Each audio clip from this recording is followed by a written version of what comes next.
Creating a simple card using your Scor-Buddy is quick and easy, and it gives your cards an elegant masculine texture. Today, I'm going to show you how I created this card and added some extra masculine touches using pop tops from soda cans and colorizing some twill ribbon to match. Let me show you the tools and products you're going to need to do this technique. First, you're going to need a Scor-Buddy to do your background and your frame on your card. You're also going to need some ink, and I'm using the Vivid Coffee Bean ink, and I'm also going to use some of the Tim Holtz Distress ink in the tea dye shade. I'm going to use a foam applicator to apply my distress ink. You're also going to need some twill ribbon, and I'm using the Gina K Designs white twill. I popped a pop top off of a can of Sprite, and I'm going to use that. I also am going to use a Copic sketch marker, and the color that I'm using is the reddish brass. It's number E17. Then I'm going to use two of the stamps from the Enjoy the Sunshine Stamp TV kit. I'm using the bicycle, and I'm using one of the greetings. So let me show you first how to make the background texture. To start my background, I'm going to use a piece of sweet mango cardstock, and I'm going to butt the edge up against the left-hand side of the Scor-Buddy. But I'm going to keep the piece of cardstock down a bit so that I can get into those score lines easily with my tool. And I'm going to start by making 1/4 inch scores going down the entire piece of cardstock. So you can see I'm just following those 1/4 inch lines all the way down, making sure that I'm pulling almost a little bit the paper to make sure that it's staying even with this side.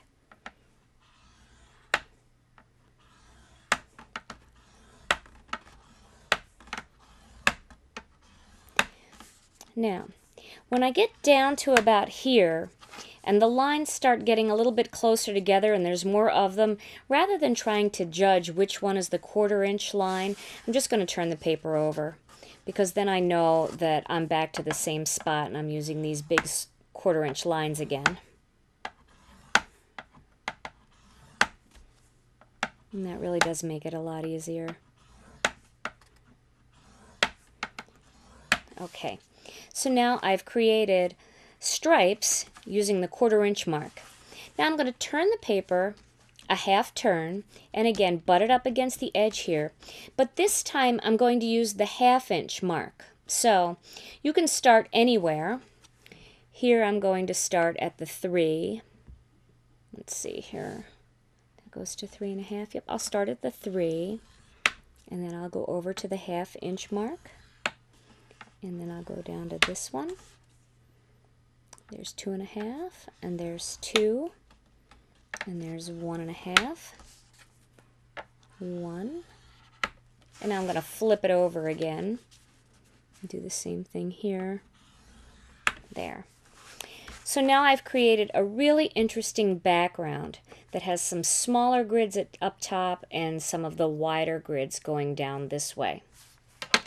Now my next step is to distress this piece of cardstock a little bit, and that will just highlight the raised edges. So I'm going to do that using some of the tea dye ink and my Ink Essentials foam tool.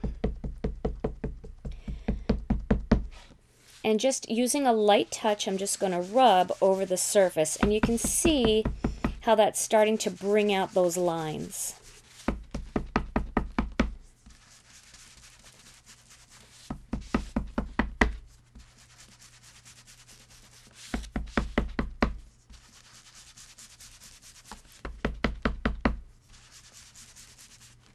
And then if I really want to accentuate them just a little bit more, I can just kind of lightly rub down on the lines like this.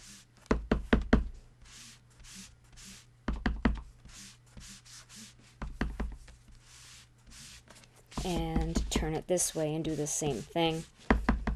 And that will really make those score lines jump out. And it also gives the background a little bit more of a distressed look. It doesn't look so perfect. It looks a little bit more shabby. Okay, so now my background is done. My next step is to make the frame portion of the card. And I'm going to do that by taking a piece of white cardstock. And then I like to turn my Scor-Buddy for this one. Make sure I don't have any ink on my hands. And I'm just going to use the first 3 lines. So you can start at the bottom, that's just fine. And I turn it because it's a little difficult for me to get my hand all the way in there, but you don't have to if you just turn the Scor-Buddy where it's more comfortable.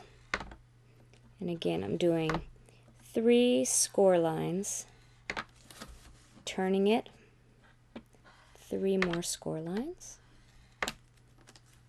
making sure I'm holding it in place as I do these so the lines stay nice and straight. That's 1, 2, and 3. So now I've created my embossed frame. The next step is to highlight this embossed frame using that same tea dye ink, and I'm going to do that again using the Foam Ink Essentials applicator tool.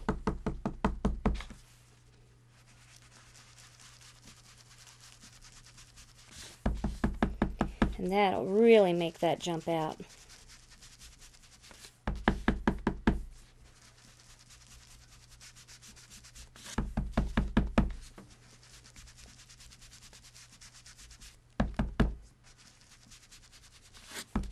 Now I'm going very heavy along the edge of the frame, but I also want to hit some of the inside too, because I don't want my piece of cardstock to appear white, but rather kind of a soft, aged look. So now I'm just going to rub in circular motion a little bit in the center.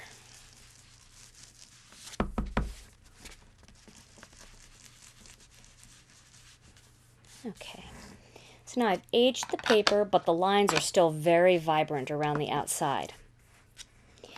My next step is going to be to stamp my bicycle right in the center of my frame. And I'm doing that using some of the Vivid Coffee Bean ink.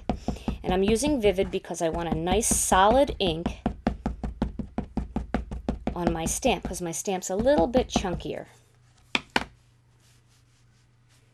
And I'm going to stamp that right into the frame. There we go. I love that bike.